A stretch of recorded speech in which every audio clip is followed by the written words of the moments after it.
Hi, I'm Sam, and I was only 12 when I solved a murder. You see, my dad is the sheriff of our small town, and around here is a local hero. As expected, he is also my personal hero and role model. So, it's not a surprise to anyone that I want to be a cop just like him when I grow up. My mum doesn't appreciate it much, but she also doesn't much talk about it. For me, being a real-life cop has always been my fantasy. I read books a lot. Mystery and crime novels are my favourites, and on many occasions I try to figure out who the killer is right from the start of a mystery novel. Most of the times, my guess is accurate. But I know merely solving crimes in novels doesn't make me a cop. Little did I know I would have the chance to solve one in real life at a very early age. One day something unusual happened in our small town. There was a murder and the whole town was in shock. 16-year-old Jane had been killed in her own house, right in her bedroom, and everyone was talking about it. In my small town, everyone knows everyone, and news here travels really fast. Not much happens around here. Just a few burglaries once in a while, and the petty criminals get busted almost every time. Someone getting killed was unheard of. These people needed answers, and the cops were under a lot of pressure. I was terrified when I heard the news. Why would anyone kill Jane? She's one of those kind and cool girls who's loved by everyone. I couldn't grasp what happened. My dad was really confused about the murder. He had not had to investigate a murder for a very long time. He was sincerely concerned about the safety of the people, and the fact that a killer might be on the loose really ticked him off. My dad and his best friend, another cop at the police department, had been working on the case for some days. They have been digging for answers and clues to unravel the mystery, and they were getting really frantic because they couldn't find any hint. I knew how frustrating the situation was for my dad, but what I couldn't understand was what would a teenage girl do to deserve to be killed? I mean, what has she done that someone decided to take her life? Everyone in the town was tense, and the situation was pretty much the same in school as well. People wouldn't stop talking about the murder. Rumours started flying around in the school. Dad says people are scared of things they don't understand, and when people get scared, they will always make up stories. With all the stories and rumours, I was getting more scared myself. What if the killer is never found and he kills again? What if he is after young girls? What if he comes after me or one of my friends? The whole situation was putting me and everyone else on edge. I wished my dad would just find the killer already. I knew he was trying his best. Every night he would spend hours on the front porch with his friend discussing the case and their findings so far. Dad has no issues with me hanging around, and I sometimes listen in on their conversation, but I rarely say anything. I got to learn a lot about the case this way. Dad's friend was convinced that the murder was a case of a burglary gone wrong.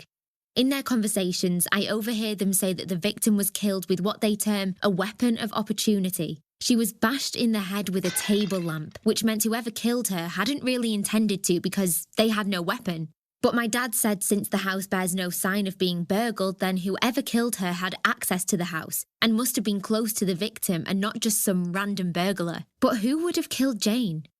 Her parents are always away on business, and on this particular night, she was alone as usual. She didn't have many friends too. In fact, she had just one close friend named Tori, and the cops don't think she could have done it either. Dad said Jane was supposed to go to a concert that night, but Tori told her she'll miss it.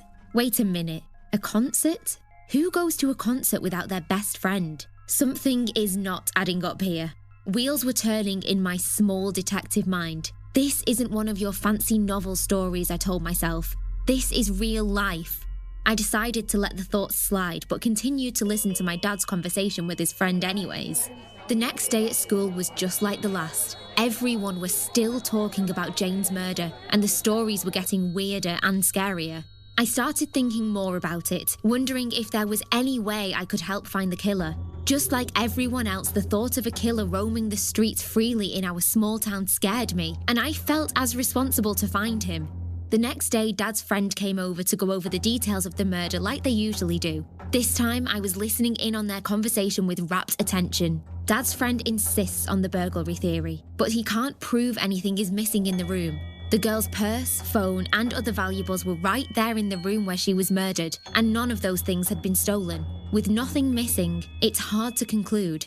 For a moment, I let the little detective in me set to work. I think long and hard for a while, and come up with nothing. I searched for clues based on what I've heard so far, but still couldn't come up with anything. Heck, being a cop isn't easy. My head hurts already from thinking too much. Then, a thought crossed my mind. Maybe something is indeed missing, but the cops don't even know it yet. Did you check the girl's closet? I asked, cutting into their conversation. I know I shouldn't have done that, but the theory forming in my mind was simply too exciting to ignore. I wonder what my dad would think about me listening in on their conversation, or even cutting in the way I did. Dad and his friend looked at me confused, but he answered all the same. Yes, we did check the closet. Nothing seemed to be missing there. It was a jungle in there, Dad's friend says. Lots of bags and a few shoes. Did he just say a few shoes? Everyone at school knows Jane had tons of shoes. Where did all the shoes go? I zoned off for a moment and got excited. If shoes were missing, then a girl might be the thief and killer. And the closet suspect here is Tori. I was dazed for a minute. I couldn't tell exactly how I was feeling at that moment. While I was excited at the prospects of my discovery, I wasn't quite sure about telling my dad yet. What if I am wrong about this and Tori is innocent? I could get into a lot of trouble. What would Dad feel about me intruding into the investigation? The next day at school was torture. All around me, people were still talking about the murder. The mere fact that I might have the answer to the question everyone was asking made it listening to their conversations a lot harder. I have to do something about it. I decided to tell my dad about it. He shouldn't be too angry. I was only trying to help. And so far, I haven't even done anything wrong.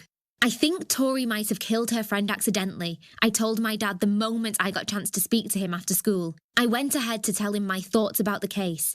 I knew both girls from school. The thing is, while Jane's parents are rich and she had everything, Tori's parents weren't. Jane had too much of everything, so much that Tori might have felt that if she stole a few of her friend's shoes and bags, she wouldn't even notice.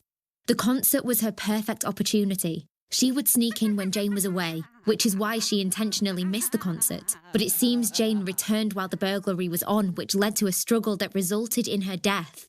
Of course, my theory wasn't 100% accurate, but it was close enough to get the cops to take a closer look at Tori. She turned out to be guilty, just as I predicted. The cops had missed the major details because they were adults. None of them expected a girl missing a concert or a few missing shoes and bags to lead to a murder. Adults don't think those small things matter, but for teens, it is everything. My dad commended my contributions and said it helped them solve the entire case. I know he is proud of me. As for me, I felt really proud of myself too. Maybe I might indeed have a knack for solving mysteries after all, and might even grow up to become a detective in the future.